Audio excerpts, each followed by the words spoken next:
പാരമ്പര്യ വൈദ്യൻ ഷാബാസ് ഷെരീഫിനെ കൊലപ്പെടുത്തിയ കേസിൽ ഒന്നാം പ്രതി ഷൈബിൻ അഷ്റഫിന് 11 വർഷവും 9 മാസവും തടവ് ശിക്ഷ വിധിച്ച് മഞ്ചേരി അഡീഷണൽ ജില്ലാ കോടതി.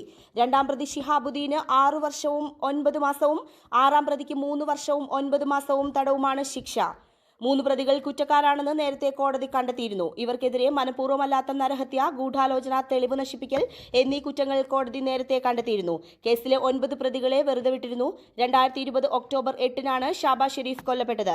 2019 ഓഗസ്റ്റിലാണ് സംഭവങ്ങളുടെ തുടക്കം. ഒറ്റമൂലി രഹസ്യങ്ങൾ കൈക്കലാക്കാൻ വേണ്ടി നിലമ്പൂർ മുക്കട്ടയിലെ ഷൈബിൻ അഷ്റഫിന്റെ സംഘം ഷാബാസ് ഷെരീഫിനെ തട്ടിക്കൊണ്ടുവരികയായിരുന്നു.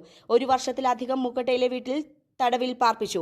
2020 ഒക്ടോബറിൽ കൊലപ്പെടുത്തി കഷ്ണങ്ങളാക്കി ചാലിയാർ ഒഴുക്കിയെന്നാണ് അന്വേഷണത്തിൽ കണ്ടെത്തിയത്. തെളിവെടുപ്പിനിടെ ലഭിച്ച തലമുടി ഷാബാസ് ഷെരീഫിന്റേതാണെന്ന മൈറ്റോകോൺട്രിയോ DNA പരിശോധനയിൽ തെളിഞ്ഞതാണ് കേസിന് ബലമായത്. കേസിൽ മാപ്പുസാക്ഷിയായ 7-ാം പ്രതിയായിരുന്നു ബത്തേരി കൈപ്പഞ്ചേരി തങ്ങളകത്ത് നൌഷാദ് എന്ന മോനുവിന്റെ സാക്ഷിമൊഴികളും അന്വേഷണ സംഘത്തിന് സഹായകരമായി. കേസിന്റെ വിചാരണ നടക്കുമ്പോൾ തന്നെ മുൻപ് വിദേശത്ത് നടന്ന 2 കൊലപാതകങ്ങൾ ഷൈബിൻ അഷ്റഫിന്റെ നിർദ്ദേശപ്രകാരമായിരുന്നുവെന്ന വിവരവും തെളിവുകളും പുറത്തുവന്നിരുന്നു.